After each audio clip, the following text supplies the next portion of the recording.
Hey, welcome, SOBs. You might have just heard my daughter outside going, Daddy's working. And boy, am I working. Welcome, bloodsuckers, to another edition of Vampires of Pittsburgh Lockdown. That's the ongoing Vampire the Masquerade 5th edition chronicle. We are running here on the Stream of Blood, a Twitch channel where we play tabletop role-playing games. Emphasis on the role-playing, especially when we're talking about our vampire show, because we've got three simply incredible performers who bring it every week. They make me sweat. The suspense is killing us. Hopefully, after we die of suspense, we'll rise again and start to feed on the living. My name is Jared Logan, in case I didn't mention that, in case you're coming here for the first time. The Stream of Blood, we play all kinds of games here. We play Call of Cthulhu 7th edition on the Neptune Society. We play Blades in the Dark with an interconnected universe of different player groups. We have special events. For example, on May 25th, we're going to talk to the creator and writer of Blades in the Dark, John Harper. Will sit down with me Tuesday night, May 25th, for a discussion about the things that inspired him to write Blades in the Dark, the influences that brought Blades in the Dark to life. So be sure to tune in for that. We play old school Dungeons and Dragons on our Thaco Tuesday show. We do all kinds of fantastic games here on the channel, and we play them with the smartest writers, actors, comedians that we can find. And if you enjoy our content and you haven't hit that subscribe button yet, I beseech you to do so because the subscribing on Twitch is how we keep creating content for you. It's how we are able to pay people like our excellent art director, Joe Petracek, who just created a whole new look for us that we've been able to share with you these last couple of weeks. Work with people like Will Potworth, who has created so much incredible in-game art for us, drawing all of our NPCs and bringing the world of Vampire to life. So please hit that subscribe button if you haven't already. Buy someone else's subscription. Why not? And welcome. And we're happy to have you here. And I'm going to start bringing in your players. We have one player, our good friend Abu Salim, who is running a little late today. You know, all Abu does is film a day's worth of an incredible science fiction show for HBO Max, and then hop over here and play Vampire late at night in South Africa. So Abu will be here in a little bit, but right now I'm going to bring Clinton Trucks. I don't know what that means. I'm going to bring in your players. This guy is an amazing improviser, actor, and performer, whom you could see with the Improvised Shakespeare Company, as well as on shows like The Good Place. And he plays Curtis Krieger, a vet, a recovering drug addict, and a loyal anarch attack dog for his coterie. Please welcome our resident occult scholar here at the Stream of Blood, Mr. Ross Bryan, everybody. Oh, hey, Jared. Happy Mother's Day to you. Hi. Yeah, I'm sorry. You caught me reading. I'm just trying to bone up on the old wisdom and the old lore. Looking up some old Italian folk tales here. Oh, I love Italo Calvino folk tales. In fact, who we got? I got my paperback copy.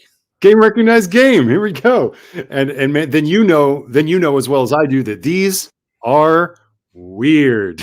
Yes, they're super weird. In fact, what better inspiration for Vampire than talking pears? Mm-hmm. And a beautiful young woman who is thrown into the ocean by a malevolent nurse, but then is kept by a friendly whale on a golden chain. Yeah. I mean, who wouldn't want to be a whale's pet on a golden chain? I think that was the inspiration for the Jabba the Hutt sequence in Return of the Jedi. Yeah. It's just like Joseph. It's all Joseph Campbell stuff. It's all the old myths. Yeah, the hero's journey. You know, many of them are quite creepy, and I do recommend them to people who want like a little light, creepy, or strange reading at night. Like they have titles like "The Man Who Only Came Out at Night." Yes, so the dragon with 7 heads. Yeah, Uncle Wolf. Ugh. I want the pot of marjoram. Yeah, the Uncle Wolf. Ooh. Uncle Wolf is that sounds like a documentary about John Wayne Gacy or something. Yeah, but as I just met a bunch of, or Curtis, I should say, just met a bunch of uh, local local Yinzer broads who had just happened to be witches. It seemed apropos that I should bone up on the folklore of the Stregas. Yes, you should know the Stregas. Yes, absolutely. I can't wait to see how these witches interact with the show. Curtis has met some witches in Pittsburgh now. They are potential allies, but like we always do here on Vampires of Pittsburgh, everything has a catch.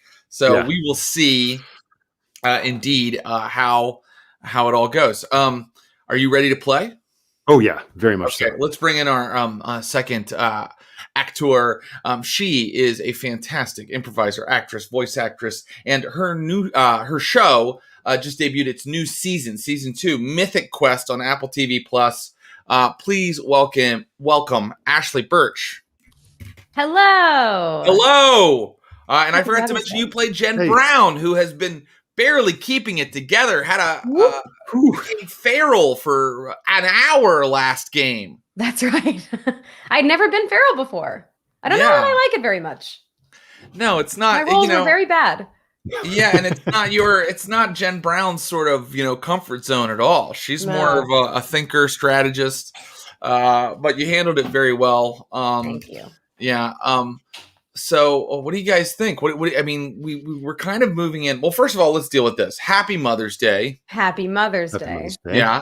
And it'll be interesting to see Abu's character, Lucius Ali, maybe try to slay his vampire mother here on Mother's Day. Because he's in a confrontation with Isabel, his sire. And we really feel like, guys, I think I said this at the end of the show last week, but I want to say it at the top. It feels like we're moving into like season finale territory here. So, yeah. So that doesn't necessarily mean, you're totally in danger, but I don't know why I'm telling you. I guess I'm just saying I guess it's time for big moves, big sweeps week moves. We got those Nielsen ratings that got to go through the roof. Oh, we got to have a Paul Lynde cameo. Yeah, exactly. One of the cast of Friends should stop by. Oh, actually, that was my other vampire game. Truly, we had our subscribers create characters for that game I did with the glass cannon of vampire, and I went with their suggestions, and one of them suggested a antagonist who has the exact personality of Chandler from Friends. And then I had to kind of weave that in a subtle way. I didn't want to ruin the ambiance of the very serious vampire game we're playing. Right. Of course. That's excellent.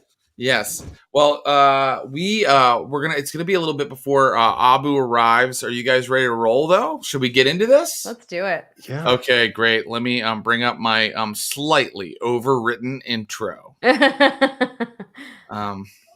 And here we go. Okay. Yes, vampires are real. They infest our cities, feed on our children, control our institutions. Among the vampires who call themselves kindred, there is one most important rule. Stay hidden. Don't reveal your existence to the humans. Maintain the masquerade. A year ago, 3 vampires in Pittsburgh broke that rule. Now an Inquisition controls the city. Hunting the hunters, putting their havens to the torch. Your friends are dead. The city is burning. There's nowhere left to run. Really, literally, this episode. This is Lockdown, and we will begin, if you don't mind, with our character, Curtis Krieger, who has gone with Marius Sakura and his chauffeur Junior, 2 erstwhile allies of the coterie. Marius, of course, is a mysterious older vampire who offered an alliance that the PCs rejected. And they found themselves in a pickle because Curtis got sort of captured, then escaped. Then his friends went to save him, and they got captured. And now Lucius Ali and Jen Brown are trapped in the Camarilla sort of haven compound of River Run Properties on Washington's Landing, a little island in the Allegheny River.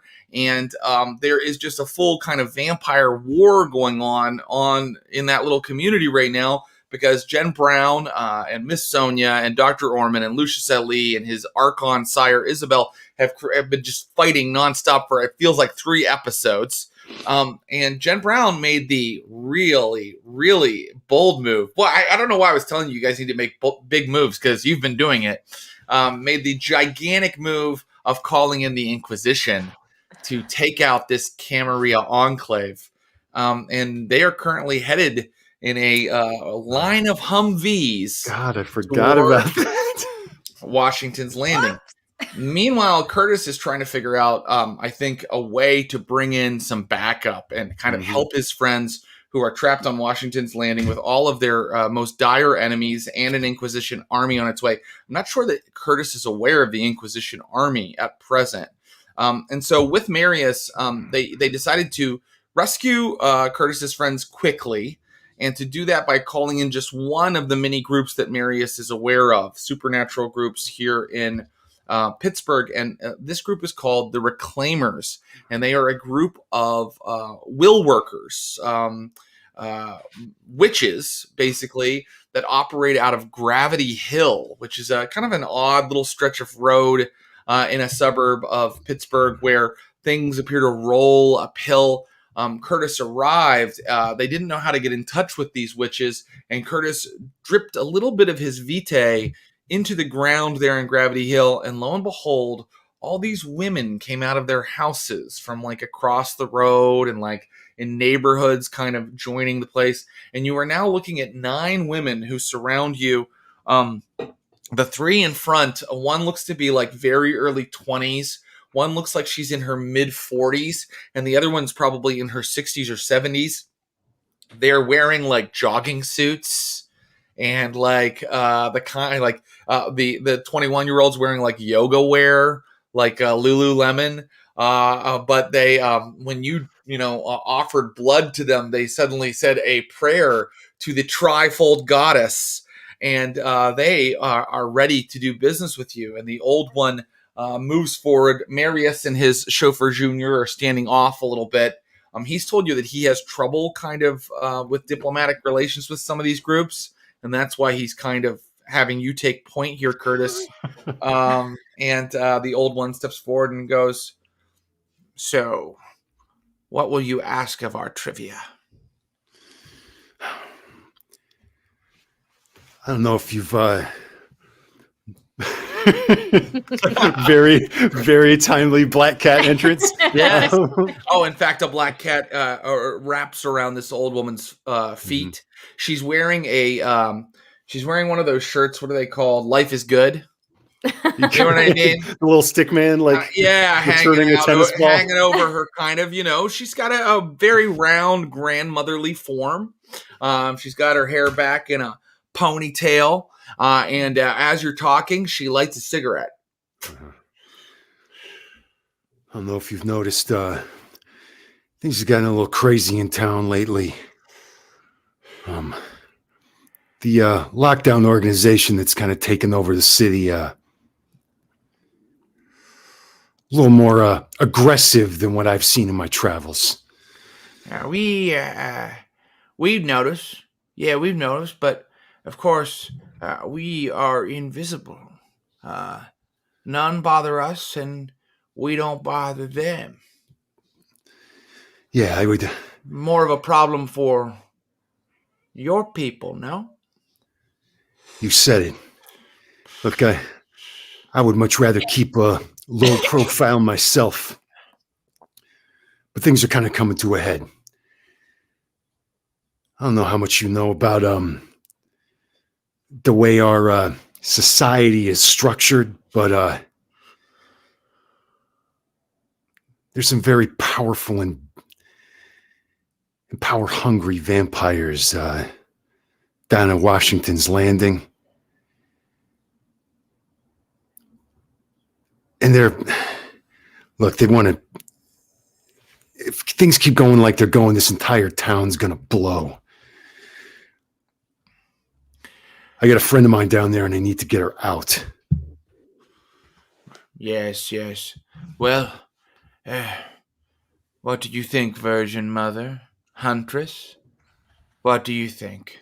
Should we help this poor predator that feeds on the blood of humans? This poor, immortal son of Cain. Oh, listen to his sad story. It comes down to payment when you're dealing with the reclaimers. We need earth power, and you have it in your veins. So what are you hiring us for? What do yuns want? What am I hiring you for? It's an extraction mission. I need your help getting my friend, Ms. Brown, out of Washington's Landing in one piece. The 21-year-old's like, you want us in the field? Yeah, you might want say us that. to go to where the army is attacking your people. I don't know how you all work. If there's some, I don't know, something else you can do to help without being on site, I'll give you what you want. The 45-year-old, the motherly one, steps forward and is like, now calm down, honey. There's a couple ways we can do this. Let's see. And she kind of pulls out her iPhone and starts scrolling through it. And she says that if you give them a little bit of blood, they will cast some sort of spell for you. That would mean giving them one rouse roll worth of blood, and they will cast a spell for you. That's the payment. Any additional blood that you can offer will power up the spell, giving you more dice, giving them more dice on the spell that they cast. And that would help if they're working at distance. But if Curtis Krieger wants them to go to war for him, like actually literally take their 9 ladies and head to Washington's Landing, they have to make a long-term binding pact to provide 3 rouse rolls worth of blood per week for 1 year. Whoa. Or, alternately, they could provide them with a staked kindred that they may use as they please as a one-time payment. And she gets done rattling off how she's worked out how payment for this debt would work. Now, does that sound good to you, honey? Yeah, that sounds about right. I understand. You put your necks on the line, you want something big in return. You've got yourself a deal. Let's go to war. And I'll provide you with a staked kindred. Because down there you got plenty to choose from. And if we get her back and there isn't one, if I haven't provided, then you get me. You, honey. If I can't get you the staked bloodsucker from out there, and believe me, I got a short list of friends that I'd love to bring your way. If I can't provide, I provide you in my place. Just get Miss Brown out of there. That really makes her light up that you would go in the place of whoever they don't get. Now, I want you to just make her believe it. So let me know what you'd like to roll to really make her believe it, because that is an incredible claim. That you will sacrifice yourself if they are unable to find some sort of predator down there that they are able to stake and keep for themselves. Okay. I think I'll go I'll go charisma plus leadership, maybe. Yeah, that works. In fact, take an extra die, because that's really putting yourself out on the line there. This is the kind of leadership that Curtis would have respected out in the field. The sort of person who's willing to put themselves in as much or greater danger than the people they lead. And I'm too hungry 3 successes. Okay. So that's enough. And she says, yes. And then she kind of like just makes some symbols in front of you with her hands. And then she sniffs her fingers after she does that. And she goes, yes, there's plenty of earth power in you. Yes, that will be sufficient. There's just one last thing. And then the mother steps forward and is like, we need to be sure that you understand that while we will follow your lead, we will not take your orders. And then the young one says, and we want to make sure that what we're doing doesn't benefit him. In other words, he can't be the one that comes out on top. And they look over at Marius Sakura, who's kind of sitting back in his car, smiling. Mm-hmm. Do you swear fealty to him? I don't swear fealty to him. This is a temporary partnership. The enemy of my enemy is my friend for the moment. I'd be careful if I were you, honey. That one has a way of making you swear oaths to him without realizing it. Come on, girls. We're headed to Washington's Landing. So they are now going to go and get their cars, their Hyundai Sonatas, their minivans, their Toyota minivans, and they are going to take the 9. So there are 3 actual will workers here, and then they have 6 acolytes. Okay. Who kind of assist them. They don't look particularly physically adept, and they do not know how to use weapons. So now I want Curtis Krieger to think about how he's using them. Like they're not like you don't see them like going and grabbing guns. Right. That's not what they do. If you'd like to ask someone what they can do for you, you can ask them, or you could ask Marius. Both parties would know how to explain that to you. I want to make sure you understood as a player, they are not taking orders. They will help you for the payment that you've promised, but they are not your soldiers, basically. That makes sense. So how do you think that you're going to use them, and do you want to talk to anybody about that? Yeah, I think I'd talk to them. Okay. So are we currently caravanning? Yeah, that sounds right. Did you hop in with them then? Yeah, maybe just toss out to Marius like. Oh yeah, Marius. Okay. Yeah. I just toss out to him like all right, looks like we're going. I'll see that the children meet you. Text me where we are going to rendezvous. And remind Ross the player if I owe him anything, or did No, he's helping you out of his goodness of his heart. Yeah. Goodness of his heart. No strings attached. Yeah. Well, he wanted to get you guys together in a coalition to take out the Inquisition in the first place. Right. Little do I know. Yeah, you don't even realize the Inquisition's there. Okay. Although, I don't mind a little bit of meta play if you can figure out a way that you might be aware of it. I think that there is a decision point here, which is the fact that you've decided to take them to. I'm going to tell you as a player because this matters. The fact that you've decided to take them to the site means that the Inquisition will likely arrive before you guys do. If they had just started a spell for you, maybe they would have been able to get it off before the Inquisition arrives. But you've kind of just decided to have them kind of go into the field for you, and they're ready to rock. If you're going to give them a vampire, yeah, let's do it. Yeah, they'll take a full vampire in payment for that. But you can ask them what their capabilities are, and then kind of now decide how you're going to use them. Okay. All right. So it's like I can move, shall we say, quietly in there. But I've been in there a few times. They're really, really paranoid and extremely on guard. But I just need to be able to get in and get out. So Marius says he's having the children meet you, and they were very good at that. Mm-hmm. So, so you have that resource as well. Okay, great. And then other resources. So what I don't know what sort of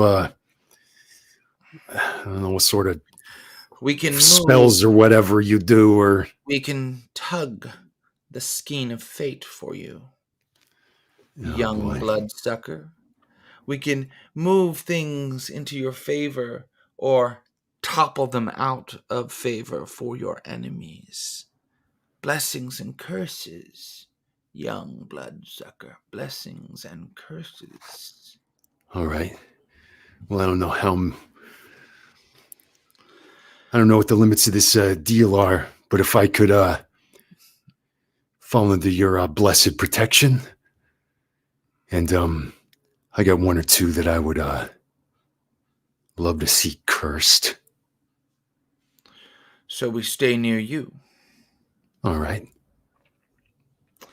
Very good. And do you know if you're going to tell them to go via the bridge, or are you going to go through a more circuitous route? I mean, we're just riding up in a bunch of minivans. Right. That's the concern. So look, and your skills are available to you as well. Oh, hello, Abu Salim, everybody. Welcome. Hello. Yeah. Hello, Gang's all here. Look at that devilish grin. Sorry. Gang's all here. I saw that you were here, but I was in the middle of deep role play as an old witch. I love you. man. Big And fan. Abu, you know I'm method, right? Oh, I believe it. I see it. I believe it, and I see it. Welcome, my friend. We're about Thank to you. jump. We're about to jump to you because, oh boy, you've got some things to handle. As soon as I come in, I'll leave, right? I think a lot could happen. Sorry, what were you going to say, Ross? Oh no! Yeah, hell's a poppin'. I think I might ask them like, I mean, we're moving kind of heavy here. Do you have a way to get us in undetected, for them to let us in? Because if we're going to sneak in, then things start to get a little bit wet. If you want them to start using their powers now, they could move fate to make that. They could shift fate for you to perhaps create a coincidence or to bless this journey so that you're able to get into Washington's Landing. Do you want them to do that? Because they also let you know that unless you want to keep feeding them a little of your blood, they do have a limited amount of power. They can't just like throw off, just like you, how you get hungrier. Mm-hmm. I mean, just to talk in game terms, they're going to be spending willpower. And they actually are able to use all of their sisters to kind of fuel that stuff in like group actions. But so they basically have like a big pool of like 9 times 5 or so points they can start throwing at this stuff. But yeah, I mean, they just want you to know that when you ask them to do something, you're taking the gas tank down a little bit. Okay. She tells you she gives you a long, folksy speech about Earth power. Uh-huh. In order to say the game mechanics I just described. And yeah, Curtis, I think, is like kind of like as he often is when things start to get occulty, he's a little just kind of confused and yeah, like, yeah, Earth power, yeah, okay, and he's just like the Captain Planet theme comes into his head, and he's just like, okay, yeah, seems to me getting in is of importance though, so yeah, let's if you can bend the skein of fate to get us in, that'd be good. Okay, they're going to do that right now. Ready? And so they stop at a gas station, and then the other car that has ladies in it stops, and they all get out at the gas station. And one of them pulls like a gasoline pump and just starts pouring gas onto the ground, and then they light it. And are you standing back because wait, hold on, say it again. Yeah. They're like doing some kind of ritual, and then they all start chanting. And have you given them any vitae yet? Let's do that. I'll give them one rouse roll. Okay, great. So they're gonna get your blood potency and extra dice from that. I succeeds. Oh, very good, very good. And your blood potency is 2 right now, right? That's right. Okay, they're going to just go ahead and take a little willpower from their sisters. That's why they stopped. And they are going to roll. They're going to roll over your +2. They're going to roll 7 dice right now. Not bad, right? Mm-hmm. Okay. Here they go. They start chanting and praying to the goddess, to the trifold goddess, to Diana, to Hecate.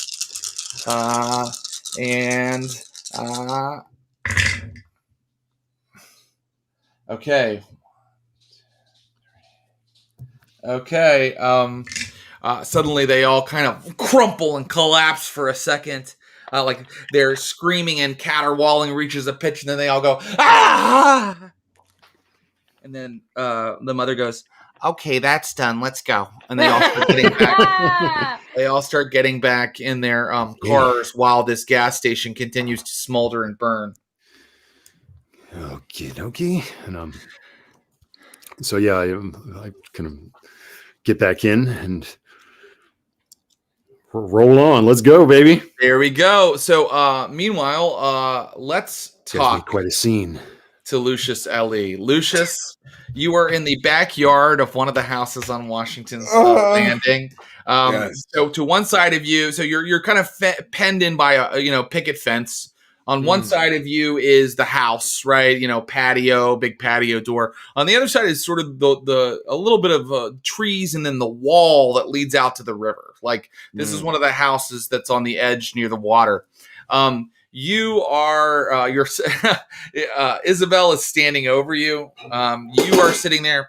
You are sitting there. You have just fed to completion on Erasmus. His desiccated body is like going very gray. The life force has been drained out of him and into you. Isabel is standing over you. She has armed herself and she screams out. She says, I was wrong to save you. You're an abomination. I've dedicated my existence to destroying monsters like you. And she's running toward you to confront you in a very physical and knifey way. But in this very moment, you are currently digesting Erasmus's thoughts, his soul. And so I will go ahead and first give you the bonuses you get from that. You have 15 XP from Erasmus. Right. And I can tell you what disciplines he has available to him. What he has rituals that you could steal from him right now. And he had blood sorcery rituals that he knew. And he also has knowledge that you can kind of use this XP on, because that's really the reason you kind of wanted to take a big bite out of him, is because he knows things. So disciplines wise, he has an obfuscate that you don't have called Silence of Death, which means you can move completely silently. He has the blood sorcery power. You already have the first power, the corrosive vitae that you learned from Orman's notes, but he has a second level power that is called Extinguish Vitae, which allows you to use blood sorcery to make vampires hungrier. He knows a ritual. All of this is flowing through your mind like you've uploaded it in like an instant. Yeah. He knows a ritual called Craft Bloodstone. He knows how to make a warding circle against ghouls, meaning they can't enter a certain circle that you draw on the ground or over a doorway without getting hurt. But you can't have all of this. You have to choose what you're going to spend the XP on. And then finally, he has an Academics of 4 with the specialty Local History. He has an Investigation of 4 with the specialty Pittsburgh Supernaturals. And he has an Occult of 3 with the specialty Torpid Vampires. So he knows where all the elder vampires have buried themselves. He knows 4 dots of local history, and he has an investigation of 4 that allows him to know about all the different supernaturals, or find out about them if he wants to. Ghosts, witches, other creatures. Fuck. Okay. But here's the only other thing I'm going to tell you. You have to take him all of what he has or none of what he has. And by that, I mean, if you want the academics, you have to take all 4 dots of it, meaning you spend 12 of that 15 XP, right? Right. If you want the Silence of Death power, that's a level 1 obfuscate power. That's only 6 XP. But if you want the blood sorcery Extinguish Vitae power, that'll cost you 12 of this XP. So it's all or nothing. You can't go, can I just have a little bit of that skill? No, you have to take all of it and spend all of it. All of it or nothing. Yeah. And then, okay, so I'm taking all this in. She's charging at me. Yeah, this is happening in like nanoseconds as she charges you. Has that phone call happened? It has, and she knows. Yes, thank you, Ash. Okay. Yeah, she knows. Like I'm sorry, I should have said she drops the phone and then attacks him. So she is so filled with horror and hatred of our friend Lucius right now that she is going to risk the Inquisition invasion of Washington's Landing in order to destroy the abomination she's created. And the ghouls around us. How many was there again? There were let's see, how many are still around you? 3 now. Jesus. Yeah. Although they're probably going to stand back while 2 vampires, one of whom is a Archon, do melee combat. Okay. So I think then, with that in mind, we've got elder vampires who are buried around the place. Mm-hmm. We've got the knowledge of that. We've got the knowledge of Pittsburgh. We've got blood sorcery to extinguish vitae from a vampire who's coming at me right now, which will make them hungrier. And sorry, what else we got? What's silence of death? What's that again? It means that you can create a field around yourself that no sound can penetrate. Okay, and then it's an obfuscate power. Yeah, and what else have we got? Sorry. Yeah, no, that's okay. Academics, local history specialty. So that you know everything about, the lore of Pittsburgh. Investigation 4 with a specialty in Pittsburgh supernaturals, so that you are able to find out where, say these witches that Curtis is dealing with, how they operate, or you're able to find out about ghosts in the area and things like that. And then he has 2 rituals that he knows. That's because you have a little bit of blood sorcery yourself. Yeah. You could just take on these rituals. There's something called craft bloodstone, which allows you to. It creates like a tracker. You create this little pebble out of your blood, and you can put it on someone, and you always know where it is. So. And then there's also a warding circle against ghouls that I described, which is basically you draw this sigil, and if a ghoul tries to pass through, it alarms you, and they take damage. You know what I'm going to take? Seeming as it's so of me, I'm going to make her hungrier. Yeah, it makes sense. It's actually the most offensive power you could take right now. Yeah. So that's going to cost you 12 of that XP, and guess what? You even have something left. You have something left. You have 3, and you could get that craft bloodstone ritual if you want with just that 3. Which puts a tracker on people, right? Yeah, but it's a whole ritual, so it's not something you can do like in the moment. It's something you go and you prepare it, and you pour your blood onto a stone, and you create it, and then later you can use it. Yeah. It's fascinating. And but with that 3 though, what else can I put that 3 into? I'm looking, and there's really nothing else that he has that like you need. Let's do it. Let's put it in craft bloodstone then. Okay, so Lucius Ali now knows the blood sorcery ritual, craft bloodstone, and let's add that to his sheet. And then he also has the blood sorcery. I believe it's a level 2 discipline power in blood sorcery. That is called Extinguish Vitae. Okay, Extinguish Vitae, and in this very moment, is he going to try it?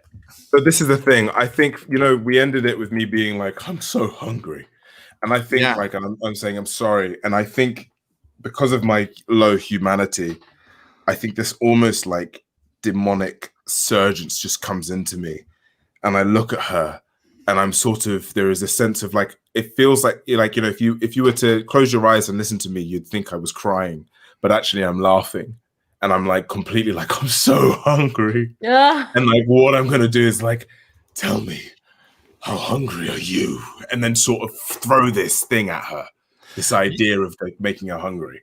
You really are so hungry, and I want to explain how hungry you really are, Lucius, because now that I've given you your new toy and it's about to go off, I have to give you the bad news. Okay. You are a blood potency 3 vampire. You Right. diablerized Erasmus, who is a blood potency 2 vampire. And according to the letter of the rules, your blood potency now goes down by 1. What? Yes. You go back down to You blood fucking potency serious? 2. Yes. Oh man. So talk about hungry. You feel like suddenly Lucius feels completely enervated. Like, usually Diablerie makes you feel so fucking powerful, like so alive and awake and like full of power. And this time you feel power like leaking from you, and you're so hungry. But let's go ahead and Lucius, I guess you'll just have to eat a more refined vintage next time. Erasmus was only blood potency 2, so you went down. I'm going to go ahead and change that on your sheet. Shit, man. That really, really sucks. I want you to know that I might have even warned you if I knew that was the rule. No, but this is great. It feels like something that would happen to absolutely Lucius. Poor, so I'm taking off a dot of blood potency. So Lucius now, he still can get +3 on a roll when he surges. But so he's still a blood potency 2, not anything to sneeze at. But he has, in this moment, he feels completely drained. And now let us have him use Extinguish Vitae. She, of course, is just going to attack you, but it will be affected by how... Oh, and you were at Hunger 0 now, Lucius. So she's going to... you need to rouse to use Extinguish Vitae, my friend. Okay. I was successful. Okay, right. And then you need to roll your Intelligence plus Blood Sorcery, which is currently 2. Okay, so and you're gonna roll it versus Isabel's stats. Can I blood surge? Actually, with discipline powers, you can't really blood surge. But what you can, actually you can absolutely you can. And then that'll add to your intelligence, right? Yes. And you actually get to re-roll dice a little bit too with discipline powers. And we sort of have forgotten this in the past, but we need to. We need to remember that if you are at like a higher blood potency, you can re-roll some discipline dice. Okay. And I think for a level 2 blood potency 2 vampire, well, let's see how the roll goes, and we can look up specifically what that is if we need to. So I got hungrier. Okay, you got hungrier. You're at 1 hunger, and are you about to roll? Because she's going to roll to attack you. So that's my intelligence +3. Your intelligence +2. You have a 2 in blood sorcery. +2, and then my my surge is how much? Oh, a +3 for that. Yes, that's right. Okay, so quick math. 6 successes. Okay. Oh God, Clint's coming in. Uh-oh. I hate to do this because I was super excited to hurt Abu as much as we could. What? I looked up the rule. So what we're reading as blood potency actually in the book says lower generation, not potency. Generation and potency aren't exactly the same thing. So you trying to hurt me, Clint? Is that what you're trying to do? Nope. Wait, Abu, I'm here to help you. This is on page 235 of the book. The rule is written is if the victim was of lower generation, the Diablerist lowers their generation by 1. Their generation. So, well, this is an important distinction. Blood potency and generation are not exactly the same thing. This rule as written is actually saying a vampire of a lower generation would make you more powerful, not less. Really? That doesn't make any sense, Clint. Why would a vampire of low... Yes, it does. Because lower generation is 1 generation closer to Cain. Understand? Oh, right. Okay. So you're saying it's... He does not lose his blood potency. He does not lose his blood potency. And he does get his 15 XP. That's it. Oh, what the fuck? I thought I was gonna be like Cain and shit, man. Come on. No. Erasmus was still a fucking chud. But okay. So what does this mean exactly? It means what this means exactly is we handled exactly as we did without him losing his point of potency. Interesting. Okay. Right. All right. Thank you very much. Jesus. Yeah. You guys, man. Well, we're doing rules as written. It's okay. That said, you're still Humanity 3 and you're barely playable. Have fun. Okay. Well, that's good for you. Go ahead and add another die to that roll because you get 4 extra dice when you search. Because your blood potency doesn't go down. I'm going to put it back on your sheet. I read it wrong. All right. Let's see here. Let me put it back in your sheet here. I still got 6 successes, but okay. That's a lot of successes. That's Good a lot. Whoa, dog. Okay. So, oh my God. Now I have to look up the roll. It's a thing. They wanted to make you less potent. You know what I mean? It's like, how could you do this to me? Messed up, TBH. You know what I mean? I'm like Denzel Washington, like, King Kong ain't got shit on me. Okay. Let's see that here. ended well for him, as I recall. I know, it really did. I know. 1, 2, 3, and you got 6 successes. So, let's see here. All right. A win increases the target's hunger by 1, while a critical win increases it by 2. The victim can discern who afflicts them. Okay. So I think she knows who's afflicting her, but unfortunately, your roll only made her one little bit hungrier. What? So because you didn't crit, did you? You just got 6 successes, right? 6, yeah. Okay, and so your hunger kind of comes out of you in like kind of like you say like a surge of like beast like hunger just sort of pervades the area, and in fact Lucius sees like the ghouls like around the 3 ghouls around you suddenly go and like blood is like coming out of their mouths like it's kind of blasted out in this sort of radius, but it doesn't stop the Archon from coming in on you with her K-bar knives and punishing you for your crimes against kindred kind. She must destroy the evil thing she has created. Oh wait, I should have rolled more. Hunger dice. She's much hungrier now. This is good. Now she's gonna messy critical or something. Okay, yeah. Here we go. I'm gonna roll it again because I messed up the hunger. Okay, here we go. Oh shit. Okay, so she only gets 2 successes on that roll.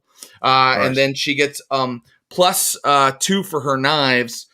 So you have 4 superficial damage coming at you right now, but we half it. So you take 2 more superficial damage. But I believe that poor Lucius was quite hurt. Where is he at now? Oh, but we rested though, right? Oh no, not since our last fight. I mean, you may have healed up a little bit. Are you at no damage right now? Yeah. Okay, so yeah, they put you in that that freezer, so that's where you healed up. Yeah, absolutely. Okay, so I have you taking 2 superficial damage. Okay. Remember, once it fills up, you hit those buttons again. They turn into X's, and then once all the X's are filled, you're out of it completely. When all of the superficial damage is the same amount as your dots, you take a -2 to everything because you're impaired. And I'm going to stop with Lucius for a second there and hop over to Jen Brown. Jen Brown, you basically hear the woman go, fuck. And then you hear the phone fall and you hear like, you're an abomination and I must destroy you. Like kind of like off. The phone has a very good camera, or so rather microphone. And then suddenly you hear like the sounds of conflict and the call disconnects. Well, what would you like to do? You are currently, I believe, in Sonia's house, still kind of in the upstairs, kind of hiding out a little bit. Yes.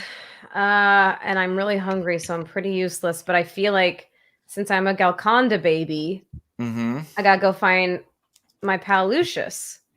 Do I hear anything from the phone call with my naked ears? It sounds like you want to do like a little bit of a perception roll. So do you want to give me a wits plus awareness roll? I could also maybe... Oh yeah, heightened senses is free. It is free for you. Okay, could I do that? And you usually have phlegmatic blood in your system. But in fact, the last thing you fed on, I'm sorry, was a cat. So you don't have phlegmatic blood currently in your system. Okay. You could automatically have a dot of animalism right now, or a dot of protean, which is like shape shifting, because the last thing you fed on was a cat. It's very sad. Let's see. I have feral whispers, but if I rouse and I fail, then I'm gonna frenzy. I'm just gonna do a normal ass perception-y type check. Okay, give me a wits plus awareness roll. Oh, I'm so useless when I'm. You're not. You're not. Don't say that about Jen Brown about yourself. You can pull this out. Total failure again.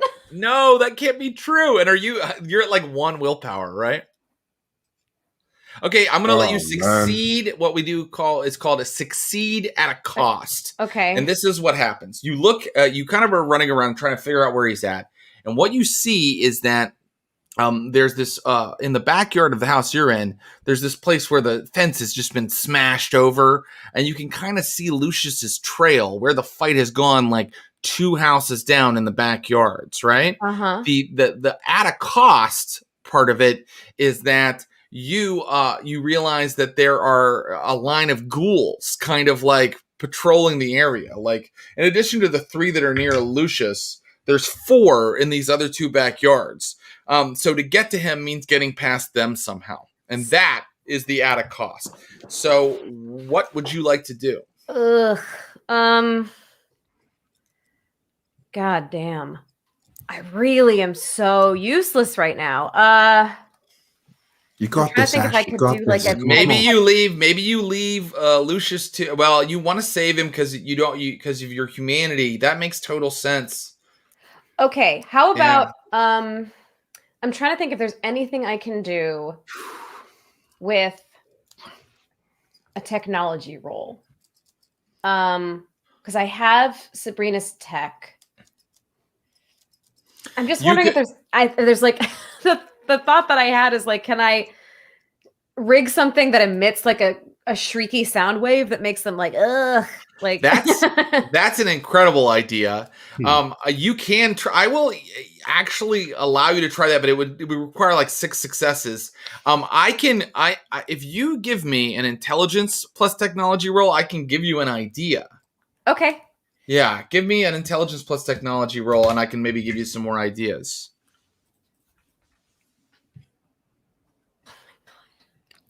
Fucking kidding. I got 1 success.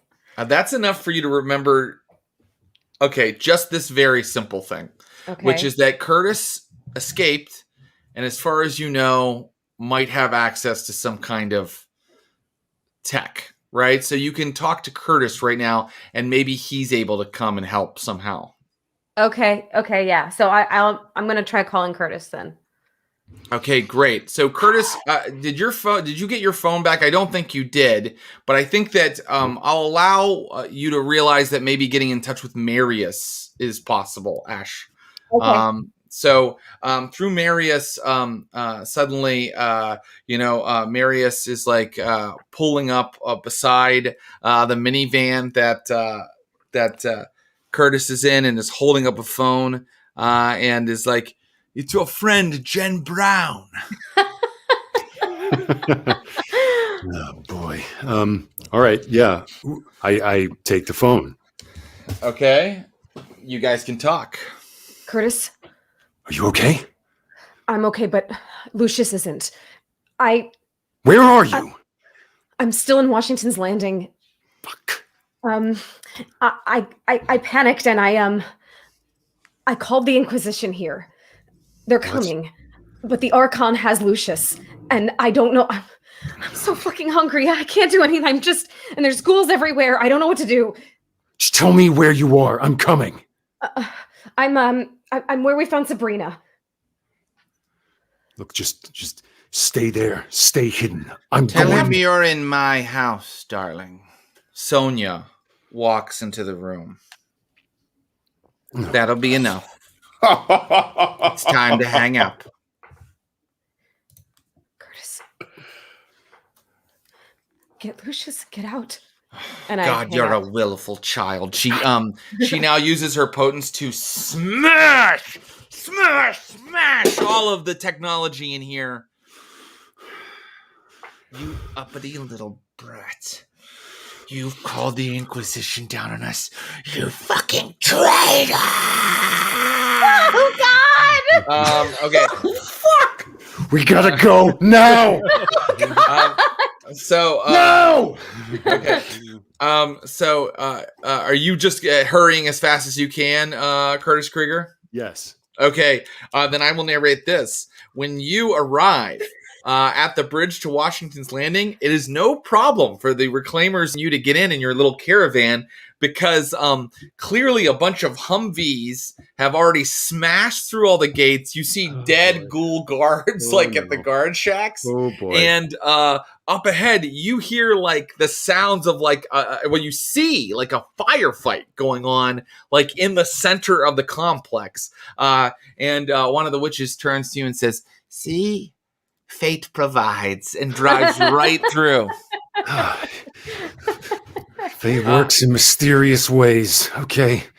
And do I remember where the last piece of information I have is like Sonia's house. I know where that is, right? I've been here. Oh yeah, you've been there. Yeah. I think that's where the fight happened. Yeah, 2 or 3 episodes ago. So you know exactly where to go. The only problem is, Curtis, that there is an Inquisition army between you and that house. This is a little subdivision. There's not really a lot of streets that you could take. Okay. And in fact, right now I have to start rolling to see what kind of Inquisition party you encounter right away. And I do that by rolling a D6 and see if you encounter one.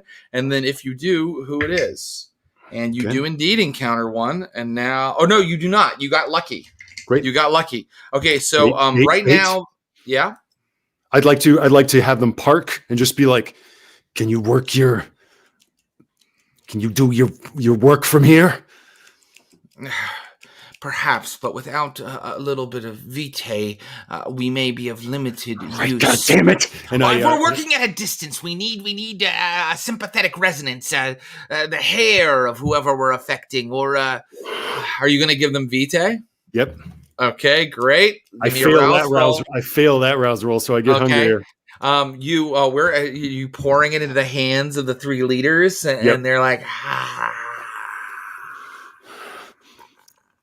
Okay, and what are you asking them to do? I'm telling them, like, you say you can. I don't have hair or fucking fingernails or clothing from Sonia or Bob. But you can make me luckier, right? You can help me. Yes. Come here, Curtis Krieger. Come here, dear. And they're gonna put they're gonna put like red handprints on you. I fucking love these witches. They're gonna throw a little willpower into it. Let them do that here. And all of their sisters are there, so they can throw in willpower too. And this is a super powered roll because you also gave them vitae. Here they go. Okay, they're going to roll 8 dice for you. Ooh. Yeah, and they are asking the blessings of the goddess to fall upon this walking corpse. You know that he has shied from the path of God, but he is full of the earth power, and let it flow through him. And here we go.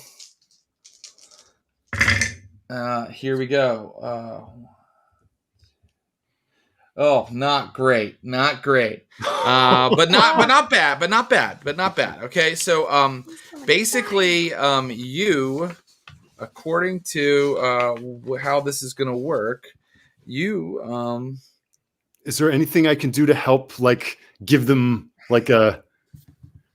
I don't know, what do you want the blessing to apply to? That's what they're asking you. How shall we bless you? Where are we moving fate for you? I want to be able to rescue Jen and bring them a enemy, like bring and get out. So okay, they are adding to your they're just going to add to your dex pool. Great. And for one time, you get +3 to a dex. I just want to be able to find her. I want to get to her. I have a 1 shot at adding a 1 die to dexterity? No, you add 3 dice to a dexterity roll that you can pick at any time. Ooh, great, man. Yeah, until the sun comes up or whatever, great. And then it goes 1 away. more dice for dex. Great. Okay. Yeah. Love it. And so, and also you now have like a bloody handprint on your face and a bloody handprint over your heart and a bloody handprint. Actually, the old woman touched between your legs lightly. It wasn't obscene, but it was an important part of it. They had to align all of the power centers. Wow, Jared. Okay. Well, look, I'm a corpse. Weird old women. Nothing. Okay. Yeah. So I've got the okay. Abu, I love that. I'm sorry about that part, actually, Ross. No, you said what you said, Jared. And so did Abu's right. Everybody heard me, and I want to. I actually would like to sincerely apologize. You're a perv, bro. I just thought that the old woman, but that's an important part of magical praxis. It's one of the centers of. I'm going to stop and just. Magic, baby. It's blood sugar sex magic. Okay. 10 a.m. It's 10 a.m. Welcome to Vampire Church. Uncoil that Kundalini. Yeah. Okay. Yeah. Curtis feels the power raising up from his nethers, and it's just like, all right, I'm gonna find her. And then I just kind of look around at them through this like bloodstained handprint. I'm like, all right, I'll be right back, and I go invisible. Nice. Actually, you have to. I rouse first. And you have to kind of get out of sight of other people, but actually you don't have to get out of sight of the witches. That's an interesting thing about them. Like you can just go invisible in front of them, but normal humans or other vampires, you would have to kind of hide and then go invisible, but not in front of these ladies, not after they've empowered you like this. I'm quite hungry now, so I'm going to have to feed before I do much more, but we'll see. All right. Let's go back to our friends. Lucius and Isabel. So it looks like she is going to keep attacking you, Lucius. What would you like to do this round? So I think with the blood that is kind of that she's inflicted on me, I'm going to use that to my advantage. And tell me, how much damage does corrosive vitae do? Unfortunately, corrosive vitae just does if you really kind of got a really good roll worked up, you could do one, I would say, aggravated damage with it. But generally, it's meant to handle only inorganic matter. You could mess up her knives with it, which would take off her some of her bonuses to damage.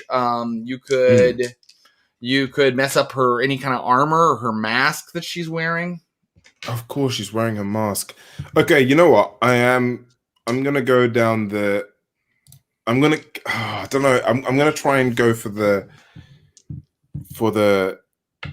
because I want to use my manipulation, but also want to kind of lean into this hunger route and kind of and play into that. So I kind of want to, because what was the trap that I set in her? Was if she harmed? You said if she. Yeah, if anybody tried to harm, you set a trigger in her mind when you messy critical during that resistance. That if she tries to harm any of your friend, if anybody tries to harm your friends, she stops them. Yes, and so I think maybe it's any of my friends, not me though. But it's maybe you should try to get to your friends. Well, this use is your thing. Trap. I think maybe what I want to do is I want to try and use more of get her more hungrier, but also at the same time maybe try and scream at the same time to try and attract the attention to this area here. Okay. Can you arouse again to use your extinguished vitae again? Absolutely. What's your hunger at right now? It's at 1. Oh, that's right. Yeah, you're doing great on that. So you should try that again. So I'm gonna. So yeah, I'm at. So again, I was successful, so I don't get hungrier. I'm also gonna rouse again, like blood surge. Right. So, and I'm successful. Okay, so, great. I'm gonna roll the same amount of die. She's gonna try to resist. 7 successes. Woo! Fuck, Lucius. She can't resist that. In fact, she doesn't do very. Actually. Wait, I'm reading this wrong. She messy criticals actually in her resistance because she got 2 10s and one is on a hunger die. Cool. So that is going to mean this. I think that actually your thing is successful. I think she goes up to hunger 4 right now. I'm going to allow that, but I also am going to allow her to do something nasty to you because she messy critted. And I think that what happens is she. So her hunger's up to 4. If it goes up one more time, she goes feral. But she's going to lay. she's gonna surge like crazy. So that hunger, as you're taking it out of her, she surges it instead, right? So she did like resist you with her messy critical, and now she is just doing the most deadly attack she can against you. Oh, and that results in a shit. Oh my god, it's like almost nothing. What the fuck? You're doing well. So she hey! Yeah, it should have she only once again gets 4 damage altogether, which is halved for you. Because it's still just her blades, her superficial blades. And so she's emotional. She's not. She's hangry. You know? She's So am I hangry. right? It's Jared, almost am I as right if in thinking the this? warp and weft of fate has moved in our favor. Almost. But am I right in thinking this, right? I've got 6 dots in my health, Mhm. right? And aggravated. Oh no, sorry. The what is it? Artificial is like a stroke, right? Superficial, yeah. It's Superficial, one stroke. Yeah, you've got it. And then but two artificials is like an X, right? That's right. 2 superficials equals an X, and that's aggravated. But And right that's now, what I aggravated, have yeah. you for, I have 4 of the 1-stroke superficial for you. Which, by the way, at any point you could rouse to just heal with your blood potency of 3. I think you heal you heal quite a bit of it if you want to like heal your blood potency. Use your surge to kind of heal. So you're not really in danger, to be honest, right now. No, because I still got 4 dots, right? I think the thing that really saved you, ironically enough, was eating Erasmus, because your hunger went all the way to 0, and now you have points to spend. Do you know what I mean? So yeah, you're doing pretty well, and she's boofing her goddamn rolls. Okay, let's come back to you in a second. Let's go to Jen Brown, who is in huge trouble. Sonia is going to try to roll and grab you again. Appropriate that today is Mother's Day. It is. Mother is angry with you, Jen Mama's Brown. angry. Mother's very angry with you. And what would Jen Brown like to do as Sonia reaches I don't for her? fucking even know. I don't know what I could even do. Let's see. I mean, everything that I could use requires a rouse. She's so much more powerful than I am. God, I don't know. You know what? Yeah.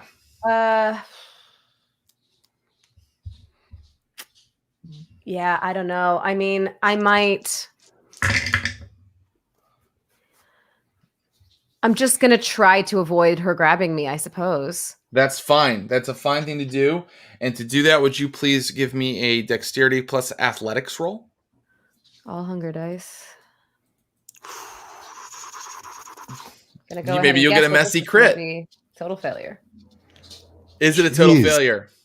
Well, then I'm going to allow you to try something else. And this happens in the same moment. You are going to make a we're going to make a luck roll right now, actually, to see if something happens. Could you roll 1 die for me? And if it's 6 or above, I'll tell you the result. Okay. Just a normal die? Yeah. We're just going to see if Jen Brown does something. It was a 1. It's a total failure again. Okay. So, so Jen Brown. What is happening? Here's what happens. So, Jen Brown, you don't really keep your cool in this situation. You scream something out. What do you scream? I think I would just scream. Okay, so you just start screaming, and now Sonia has you, okay? And Sonia's coming down the stairs with you, and you see now that, remember she had a wolf familis? You see that she's just kept it dead and rotting in her living room. So, near a TV and on top of a couch is just a huge dead wolf. And she's carrying you down into her living room. Yeah, Diablo, her wolf, is just sitting there rotting, and she throws you down onto the couch. And she's like, I see now that I made a mistake with you. I see now that the only thing for you is discipline. Goodbye, Jen Brown. and she is reaching forward to end your unlife once and for all. What would you like to do? This time she's not trying to grab you. She's going to try to just snap you into pieces with her potence. Ooh. Have I heard these screams? That's a great question. Well, I'll tell you someone who has heard the screams. Is the Archon is like attacking Lucius, and then suddenly Jen Brown's scream like echoes like 2 houses down, and the Archon's like,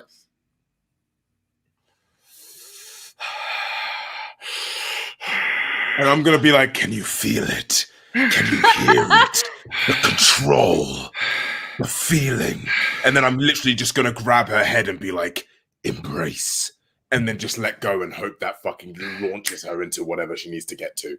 She turns and runs toward the house. Yes! Meanwhile... Manchurian candidate. Yes, she's been Manchurian candidated. Holy shit. And that is when we will ask Curtis Krieger. So Curtis Krieger, you're moving at a very fast rate. You're moving invisibly. And you are now going through the Inquisition shit show. And let's see what you see. I just want to see what you see. Okay. And I want to tell you what I'm looking for first also. Okay, so I'm going to tell you what you see, and this is going to be... Well, go. Tell me what you're looking for. Well, I want to see if there is a Inquisition official or soldier that is like split off from the main party enough that I could get to them. Interesting. I'm looking for a straggler. Okay, interesting. All right, so I think you have to deal with an encounter first because of what I rolled, and then I'm going to allow you to roll a quick wits plus awareness or investigation, your choice. But before we do that, we're going to deal with this encounter, which is you see they're in their hazmat suits. You know what I mean? Like they've all come in those like white hazmat suits, and a lot of them have like backpack mounted flamethrowers. And there are Bex is like literally like behind barricades and behind shrubs, like firing at them with a handgun, and so is Bob and all of these ghoul guards. And yeah, there's Bex, and she's just like sitting there like, and then you hear her go, fall back, and like so her like kindred forces are falling back. Bob falls back a little bit before Bex gives the order. And of course these people are just opening up on the houses, and you realize that some of these houses are not the kindred houses. They're human like victims that they were kind of feeding on and like mesmerizing to keep a food supply here. And the Inquisition doesn't care. They're just like, but the problem is you must make a willpower roll or go into a fear frenzy. Okay. What's your current willpower? Willpower roll. Okay. Yeah. Is my willpower gone over at all, or is it the same as from last session? It should be the same. Actually, I'm going to let you have heal 1 point of it because you've made some interesting moves since then, and I feel like you're back in your element, being strategic. So actually, yeah, heal 1 point of it, and then tell me what you'd like to do. I'm rolling 2 dice in that case, and I get 2 successes, two out of 2. Great. So you kind of have to shield yourself, but you are not revealed to them. You know. It's just like a shadow on the ground as the light hits, but there's nothing there. Yeah. Great. Do I now to return to my query? Is there someone that they're not paying? Everyone's engrossed by the flames. Is there someone who's dawdling? Yeah, let's see. Okay, yeah, you see that there's like 3 of these hazmat guys in like a Jeep with like a big giant Browning machine gun mounted on the back. And 2 of them get out and are kind of joining the guys ahead, but the other one is kind of staying there with his like big machine gun, like ready to open up on people. Great. I want to stealth up right behind him. Okay, great. I'm going to allow that for free since you are in invisible mode, and since there's a lot of things going on that he's like keeping an eye out for. So you're behind him.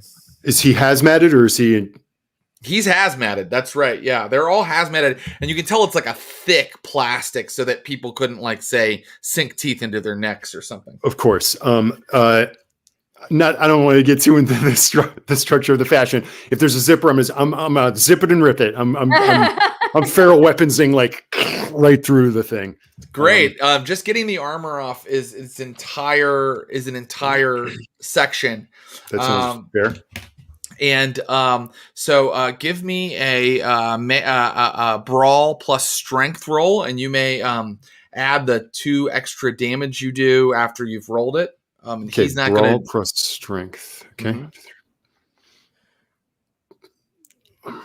I'm rolling all hunger dice. Messy critical. Okay. Oh, Here's the problem of what happens. Okay, right. So you peel this guy out of his suit like a banana with your claws, and he's like suddenly like in his fatigues and turns and is like screaming at you. Your messy critical allows you to make an attack against him right now for free before anything happens. But the drawback of the messy critical is all the guys with flamethrowers are now turning to look at you. Curtis Krieger, are you attacking him? I want to also mention that you're on the back of a Jeep with a giant Browning machine gun. Okay, strategy brain then. I'm gonna like just like the snack is for later, and I want to go for the gun and take out the people who have turned to me. Okay, great. Give me a Dex plus firearms roll. Dex, the thing I have an extra die in? You actually have plus 3. 3, mate. Oh, well, that's more. Okay, great. 1, 2, 3, 4, 5, 6. In addition to what I've got, 4. Yeah, plus your firearms. Quick maths. This is the most dice I've ever rolled for something. Okay. Here we go.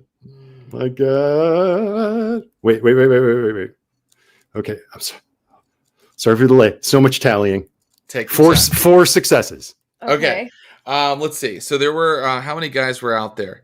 Well, unfortunately, there were a lot of guys out there. But I'm going to allow with this giant 50 caliber Browning machine gun that does plus 5 damage. I'm going to say that 4 of the 13 guys are just gone, like in that moment. Like you just like, and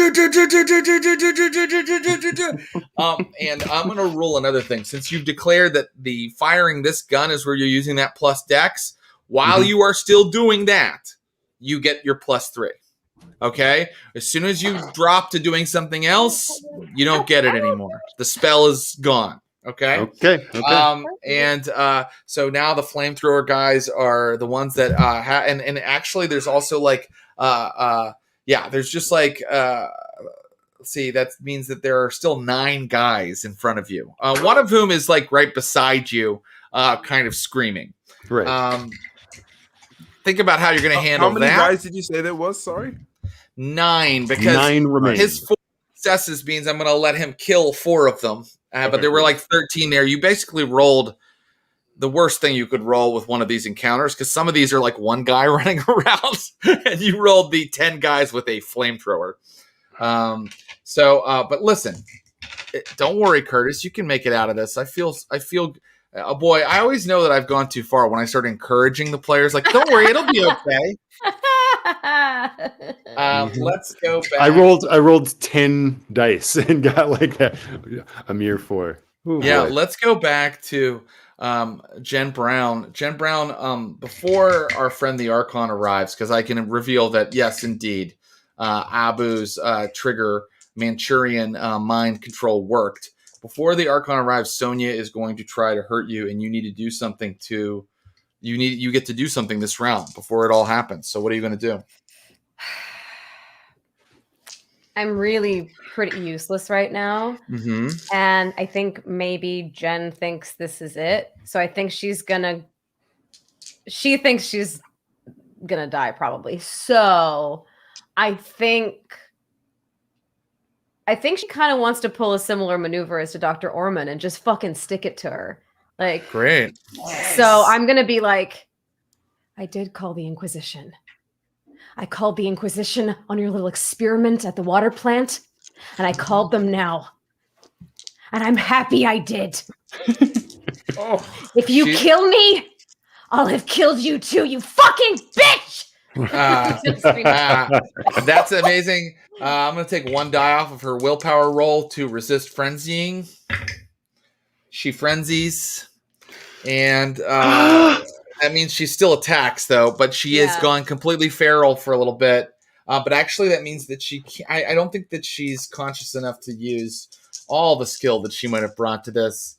So suddenly, like, I want you to know that she transforms from like kind of a flabby old woman into kind of like, it's like she becomes like a wild boar. Like suddenly she's like bucking and like snorting and like moving at you like an animal, and she attacks. And with her attack, she does 1, 2, 3 superficial damage to you, but unfortunately as a thin blood you don't half that, Jen Brown. You take it all. And actually it would be aggravated damage for you, because although for the others it would be superficial, she's literally like trying to break your bones and stuff like that. So would you please take 3 aggravated damage, and where does that put you at?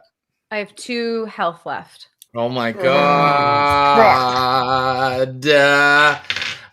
Okay. She screamed. Yeah, Jen, do you scream again? Yeah. Okay, great.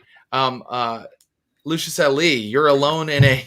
Suddenly, you're alone. Like the ghouls have suddenly like run off while you were dealing with the Archon. Like, why did they leave you? You're not quite sure, but you hear a lot of gunfire and like crazy sounds coming from over the row of houses. What would you like to do? Yeah, I think I'll just chase after the Archon, because I think like that. Yeah, even with the gunfire, I'm like, okay, what the fuck is going on? But I think my aim is, especially if I hear Jen screaming, is to chase after the Archon using like my as much speed and as much strength as I can to follow her. Very good. Yeah. Very good. So, you're chasing after the Archon, who's like, running like, Tom Cruise run. And then the Archon smashes through the back patio door of Sonia's house and moves into the living room with Lucius behind her. And just as like Sonia's like breaking like Jen Brown's arm, and the Archon's like shing shing and like attacks Sonia. And I'm going to be basically like, look at what she's doing to her, destroying her. You failed everything. Like really just like fucking behind, like just like pulling more. And I'm like hoping to like, invigorate her to just decimate Sonia. Great. Give me a roll. Why don't you give me a little dominate roll, right? Let's go manipulation plus dominate and see how much you're kind of able to kind of control her, Lucius Ali. So manipulation plus domination for the nation. What we're seeing in court here today is manipulation, domination, a forced succession. A forced succession. That's a lot of successions. Mendacity. Mendacity. The absolute absurdity of the situation. I would watch Boo and Ross be Southern lawyers for. That'll be our next chronicle. Oh, you are Vampires of Mobile. Okay, so here we go. The Archon begins attacking Sonia. Sonia begins attacking the Archon. Okay, nobody has gotten a messy critical, and they both actually have gotten the same amount of successes in this first round of fighting each other. And so, I mean, you guys are just like, oh my god, because like the knives are moving so quickly, but Sonia's just like picking up the couch and like swatting the Archon with it. And then like just like both of them are just like plowing through a wall. And in fact, a bunch of plaster rains down. And now I must ask what you guys are going to do. Actually, I want you to think about it while I go back to the person who's apparently in a more prickly situation right now. Ooh, boy. These guys are going to start firing their flamethrowers at the Jeep, cool. Which is not good for you. Now, not all of them are armed with flamethrowers. Only, oh boy, a lot of them are armed with flamethrowers. So I love that. That was great. So, okay. So you're in this. That does aggravated damage to you, and more I also than have one is firing at you. This is also like, because I'm now on an armored vehicle with a turret with a gun. This is like, I think this is like frighteningly familiar to experiences that Curtis has had in some very traumatic moments. And if I notice this happening, I mean, forgive me if this is metagaming. Tell me I wouldn't know, but is there a chance? I'm sitting at a gun. Could I beat them? Could I beat their attack by swiveling over and shooting, or is that impossible? Are they taking this shot? Well, no, I think that, in Vampire, we both roll at the same time, right? Mm-hmm. But what I will allow for is if you can beat their successes, or at least equal them, maybe your shots go off first.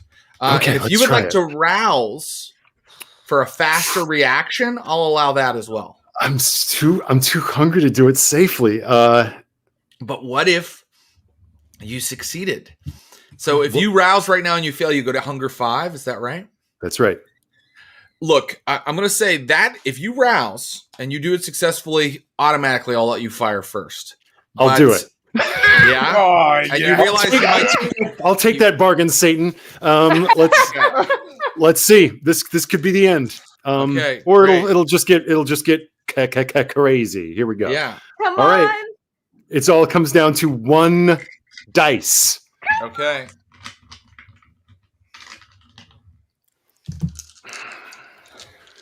Curtis takes these shots. 4 people fall. He sees the hazmat suit swivel. The veins pulse in his forehead. And quicker than humanly possible, the gun turns and goes off. Yes!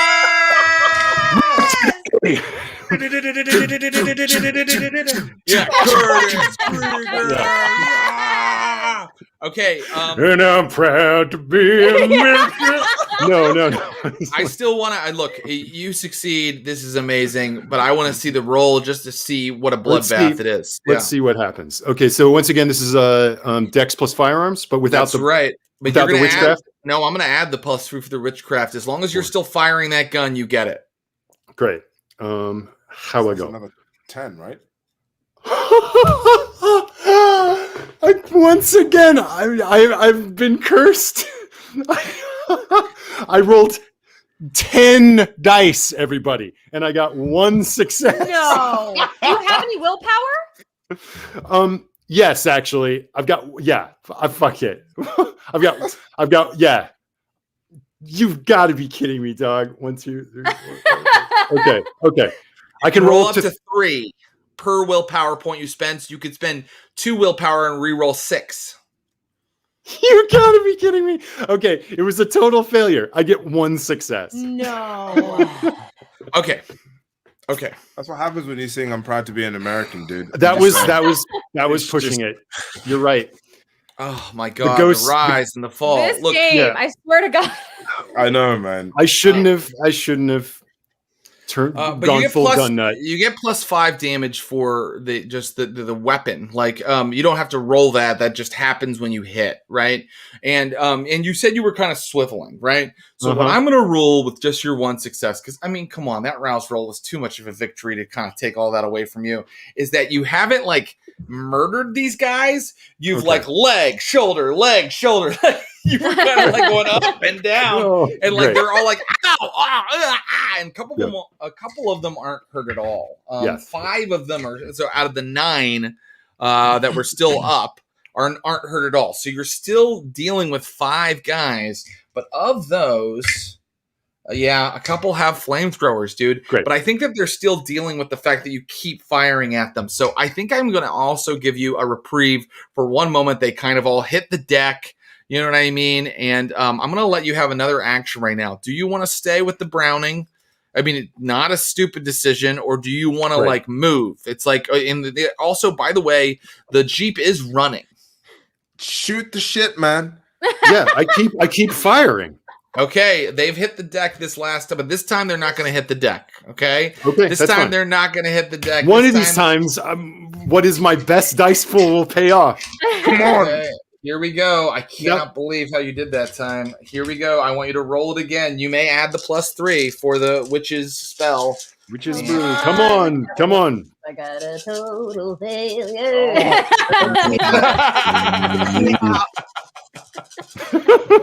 That was profoundly weird to see, but also cool.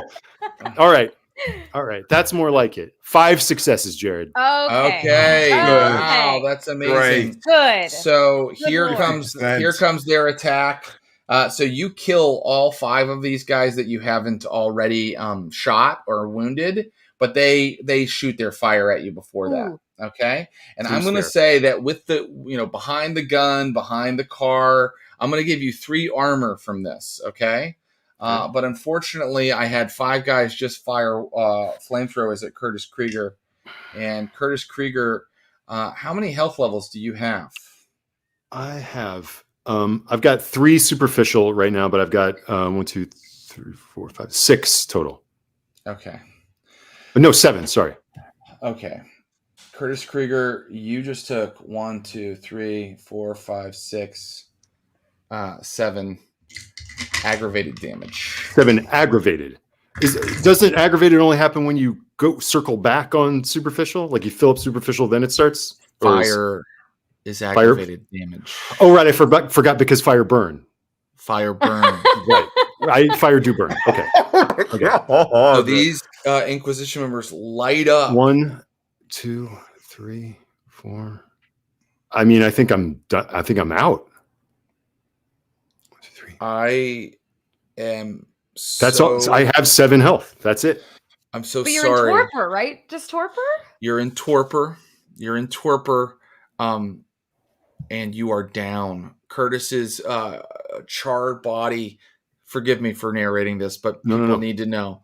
Curtis's charred body falls back off of the back of the Jeep, smoldering and burning. And a man in a hazmat suit who is like, I think he's down. And it's like, Horner, come on. And he's like, okay. And they just run away from you because they've got that vamp down and they're in the middle of a fight.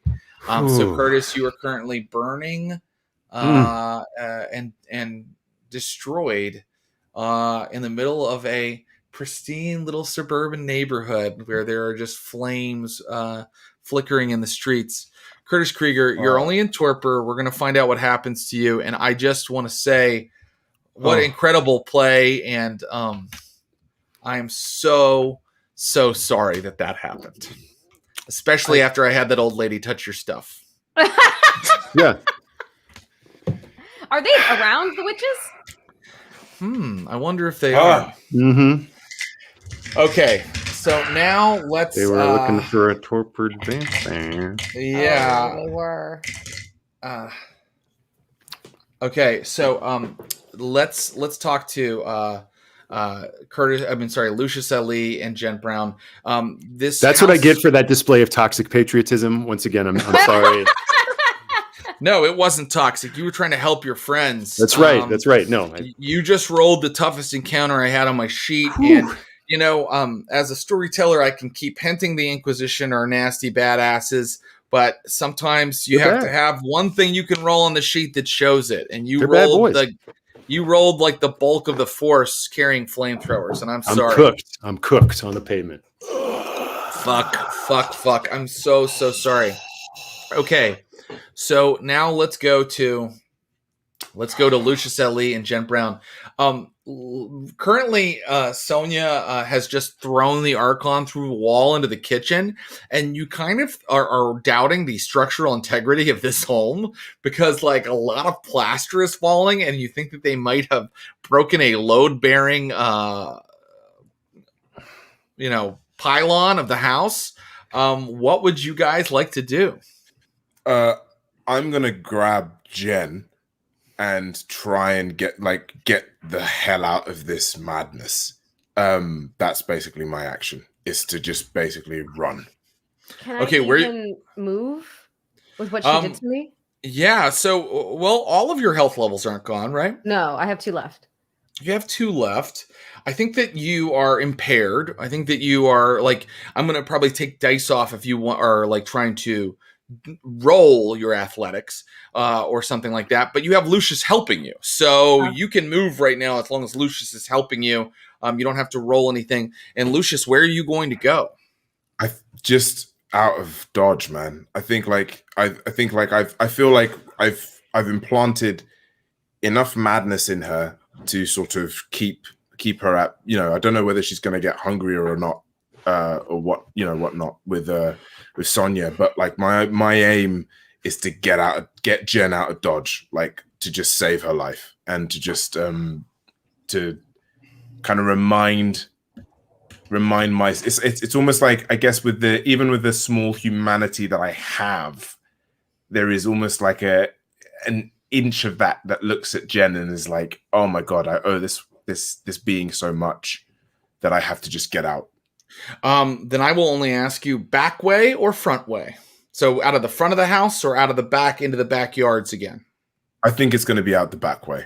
Okay, so you move into the backyards, and you're kind of like carrying Jen along your shoulder, and you're kind of looking for a way out the back, but the wall is really high, and Jen is really hurt. And now I will allow you to make a wits plus awareness roll, both of you. Could I also use, if the wall is high, can I use my soaring leap with my? You certainly could. Yeah, with my potence to try and again, certainly could. Just use every ounce of my being to just get us out of dodge. Yeah, you can do that, and in fact, maybe you're about to do that. I just want to say, make the wits plus awareness because I just want to see if you notice something. Okay, I got 1 success. 2 wits plus awareness, which is okay. I know that Curtis was heading here, right? I got 3. Yeah, you talked to him, right? In fact, you hear that firefight. You know the Inquisition's here. You know Curtis was coming here. That might change your decision. You got 3 Lucius Ali, so you see Bob suddenly like pop up in front of you all between you and the wall, and he's got like a big gun, and he's like, "Stay right where you are. They'll reward me if I take." I'm just gonna be like, I just ate Erasmus. I'll eat you too if you don't shut the fuck up and move away from me. He pulls the trigger. And his gun jams. I'm just gonna fucking move. I'm just gonna get the I'm gonna say before Lucius moves, I'm gonna say Curtis is here. Okay, and I'll be like, fine. Just get out. I will find him. So that's the wait. Like, Jen Brown, take me with you.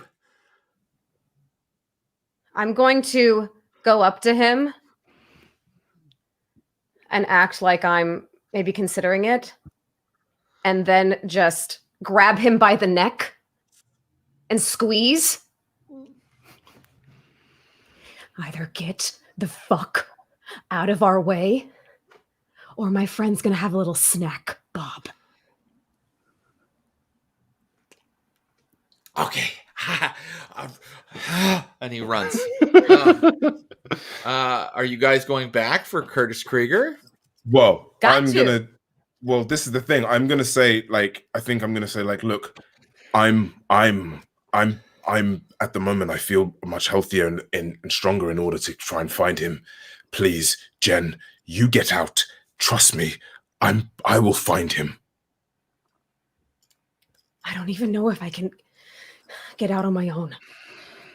Then this is where I'm going to try and help her to like launch her over and then try and launch back. Great. Okay. You know what? You have the leap ability. It's a free ability, and you're doing pretty well. So I'm just going to allow you to do that. So Lucius just like the Hunchback of Notre Dame, like lands on the wall and sets Jen down on it. And then, are you leaping back into the fray, Lucius? Before I do, because again, I'm so aware of like the beast that I am. I think just before I feel that drop of humanity come inside me, I think I'm gonna look at Jen and be like, and say like, thank you, and then just fucking go away. But like as this like horrible fucking beast like consumes me as I go towards Curtis and where he's at. For a moment you see Dr. Ali again, Jen. For a moment you see the guy you met so many nights ago, and then that inhuman sort of mask comes over him again, and he jumps off into the night. Let me follow Dr. Ali for a moment.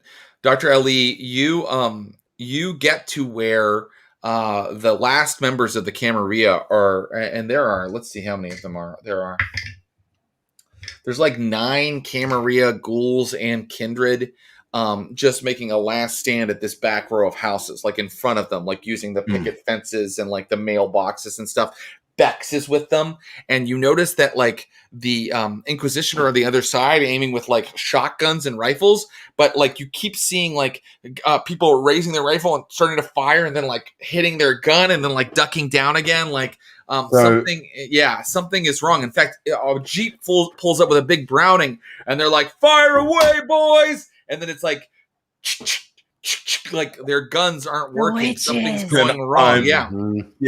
So if I notice that then, and I kind of realize that these, the Camarilla are here and sort of, trying to fire back, I'm going to take this moment to kind of really pour myself into my awe and really like pull into this, into sort of a, like this vampiric madness and sort of be like, I don't know, like he'd be like, they're that like almost like the I might even lean into saying like Cain is with us, brothers and sisters.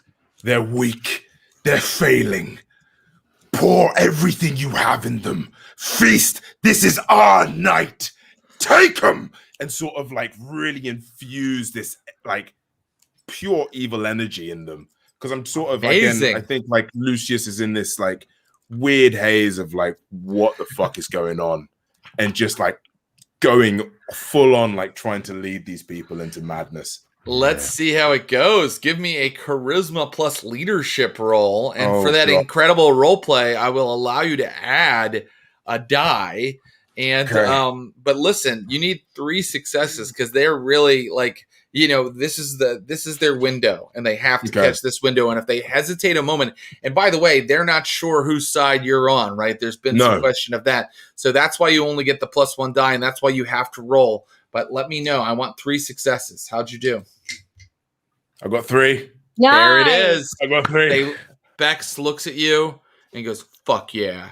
And then everybody just starts like leaping forward using like, their soaring leap, landing on Inquisition, like soldiers ripping open their hazmat suits. And I'm going to make just a big roll for both sides to see how it goes. But I'm going to give the kindred a little more dice. So let's see. There were 9 kindred, so I'll give them 9 dice. But I'm going to say they were really hungry. So I'm going to make 5 of those dice hunger dice. Everybody was really hungry because they've been spending tons of blood to kind of like survive this. So that'll be their roll. And then I'll roll for the Inquisition. And I said, let's see, how many Inquisition are there? Yeah, there's like 10 Inquisition like right up front here. They've got better weapons. So I'm going to roll 12 dice for them. Okay, here we go. Oh, God. Okay, the kindred, the Camarilla, got 3 successes. What? Can I use my willpower for them? No, but Bex will use a willpower and do a little leadership herself too, and she'll re-roll 3 dice. Here we go. There you go. She just got 3 more successes. That's 6 successes now. Okay, and now here comes the 12 dice for the 12 Inquisition. Fucking die. Oh my Jesus. God. They've got very superior weapons, guys. I can't, I can't like let everybody off the hook. They have much superior weapons. Crafty. Okay, here they go. Can they get more than 6 successes? Because if they do, that means the Camarilla loses this and the Inquisition wins. Ooh. Here they go. 1, 2, 3, 4, 5, 6, 7 successes. No way. Lucius Ali. It doesn't mean that Lucius is defeated, but it means that the Camarilla forces are. We're doing a 1-roll conflict here because there's so many people involved. Lucius, you see that the battle is not going to the Kindred in the end because fine. More Inquisition are like piling up behind like the ones that are falling. And so you need to roll to get away or change your tactic or something here because you even see Beck's kind of like, like she's in a corner and someone's like firing a flamethrower at her. There's Nosferatu that are like getting like a chainsaw's going at one of their necks. It's like a complete bloodbath. You see this like crazy nun, like who's like up on top of a car, just like going like shotgunning, like Camarilla ghouls. I think I'm gonna Henry V it. Can I use my like compel to sort of on the mortals of these weak mortals to really just like kind of cower and weaken them to almost like try again? Does that make sense? And just be like dominate them in that regards and just be like unto the breach, kind of just fucking don't give up. I just feel like this is my moment, man. It is. Look, if you want this to work, I want you to surge. I want you to roll your compel, but I need, in order, it's supposed to only work on individuals, but I've allowed it to work on like small groups of people. Right now, you're trying to use it on a small army. So I need, if you can, you have to surge to do this, and if you can get 6 successes, it will momentarily make them like drop their guard. Okay, fuck it. Okay, cool. All right, so I'm going to surge. Surge. All right, I get hungrier. And then what am I rolling? You're rolling your compel dice pool. Again, the rules say that this is usually for one person. I've allowed it to work on a couple people, but you need more successes to do that. And that's what's going to happen here. Okay. Let me find it here. Compel is charisma plus dominate. Okay. And I need 6 successes, my friend, with your surge. Add your surge dice to it. I've got a dice pool of 9. Okay, great. Okay. Okay. I just got a messy crit.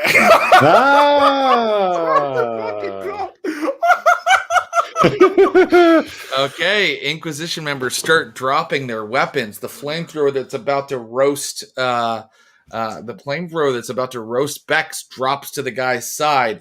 I can tell you that the nun on top of the car is not affected by you at all. She's still firing away, but it does give your Camarilla mates a moment to rally, and they're going to rally like that.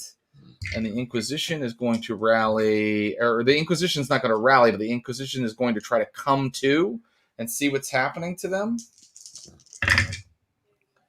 And the Inquisition, it's now, I'm going to say you've taken it from a complete rout for the Camarilla to now another stalemate. I mean, everybody is taken out. Like the only person kind of left now is the nun on top of the car.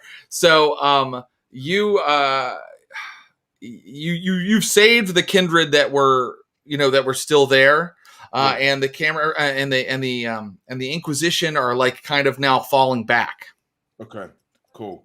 I'm gonna then I'm gonna take this moment then to kind of, to tell the kindred to as well, like to retreat. I'm gonna note this fucking nun, by the way. Like this is now like a thing. Like I'm gonna look at her and be like, okay, cool, I've got your number, but now I'm gonna take this moment to look for Curtis. Okay, great. Give me a wits plus investigation roll. Can I also say that I'm on top of the wall still, and I am watching the house that Sonia and the Archon were fighting in. Thank you. That's a great thing to note, especially as the house starts to kind of go down. Like it's like you literally see it kind of go kind of diagonal, and then it's like completely falling down. Do I see Sonia or the Archon? No, but you still hear the sounds of like screams and like guttural growls coming loudly from inside.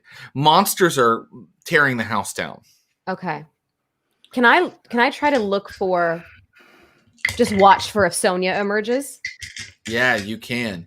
Give me a wits plus awareness roll to see if you catch how that all goes down, because literally like dust is flying up now. There's all this firelight. It's it's a confusing scene of chaos. You have a little bit of distance now, so you need to kind of watch closely to see who emerges. I can only get one success, but I got one success. Okay, let's see who it is. Time passes. Jen Brown watches. Okay.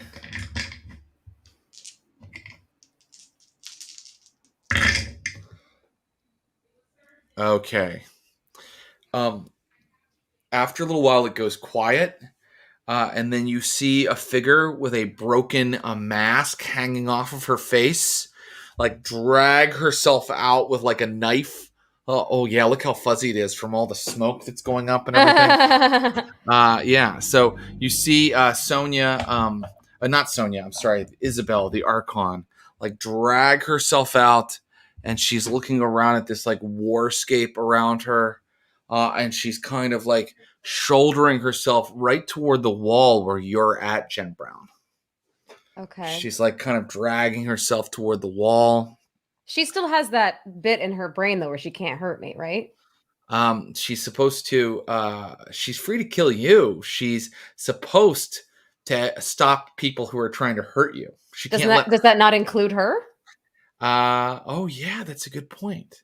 Well, anyway, we'll find out about it right now, because she's soaring, leaps up onto the wall, and then looks over and sees you like 12 feet away from her along the same wall. And then she like starts like kind of like she's like really hurt. You can see Sonia's like ripped off pieces of her, like her leg's not quite working. She's probably at like 5 hunger, because she doesn't, you can see part of her face and she doesn't look like she's in control of herself, but she still has one knife. She's basically coming at you like Jason Voorhees at the end of a Friday the 13th movie right now. Is there anything you'd like to do as she approaches? I want to slip down the wall, but back into Washington's Landing, not out of it. What you want to go back in? Doing? Dex plus athletics, take away 3 dice for how hurt you are. And if it's a total failure, Jen Brown, you're going to get more hurt. I only have 3 die. Okay. Then you need to roll 1 die twice and take the worst result.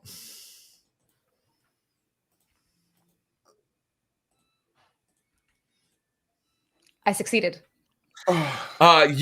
She's coming at you. You like kind of get on the edge and you just kind of like slide down into some bushes. She leaps down right after you, and she is about to like just slice. She's gonna try to slice your head off, Jen Brown.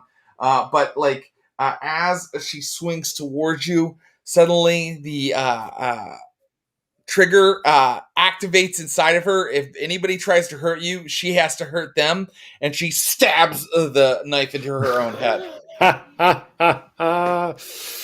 And whoa! I'm gonna take the knife out. Okay. And I want to go out holding a huge combat knife.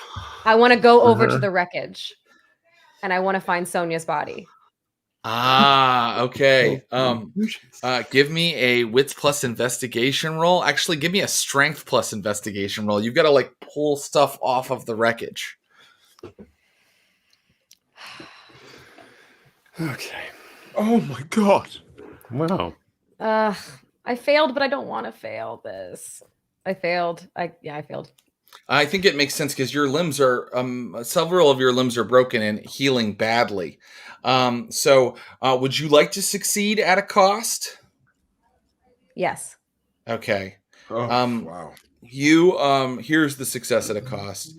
You finally like somehow crawl. You're like literally crawling your way through like broken glass and like horrible, like, you know, jutting, like sharp splintered wood, you take another level of damage, full aggravated, because you're like literally pulling yourself through all of that wreckage, and it hurts you. You're like you're cut and bruised by it, and that is the success at a cost. You find Sonia in torpor, not completely dusted, underneath like the collapsed like fireplace of the house. And Jen Brown, I want you to know something. Yeah. I'm going to tell you before you make any action. If you dust her right now, I'm going to give you 2 stains, which means you once again will have your humanity called into question, and you may lose a dot of humanity again. I don't want to dust her. I want to eat her. Oh, you're gonna lose more. It's all coming down. It's all coming down. Okay, I'm spending too much time with Lucius. I want to eat her. Give Jen Brown 3 stains. And Jen Brown, that's where we're gonna stop for today. Jen Brown bites into Sonia and begins to drain whatever's left in there. Oh, you nasty, nasty little Diablerists. So much for Galconda. Wow. Cannot be saved. I think we have an epilogue in us for this season next time. And then the game goes on, but the season may end. We may jump ahead a little bit in time. I think there's at least one epilogue episode in us next time. My God, guys, what great play! Thank you. Oh, man. I want to apologize again for flambeing Curtis Krieger. Of course, one of my favorite characters, and it breaks my heart. I'm really worried about what's going to happen to him right now. He's in a bad way. I want to say that, like, not to epilogue on the other side of Pittsburgh, like maybe in Dylan's lap, a pit bull just kind of looks up for a second, like with a very concerned look. Yeah, well, I mean, there's all kinds of hope out there. I mean, there are still witches in play. There are strange fey children in play. There's all kinds of stuff that could happen. Thanks to Lucius's rally, like it feels like the Inquisition are falling back now, which means that I'm not going to use quite as an unforgiving random encounter table if you're moving through Washington's Landing. So you guys have really turned the battle in all kinds of interesting ways. Can I say, Lucius, MVP? Oh my God. If you hadn't put that thing in her brain, that was insane. So powerful. Oh my God. That was insane. Okay. Yeah. I just had to give you props. That was amazing. It's such a great way for that to play out, Jared. My God. Oh man.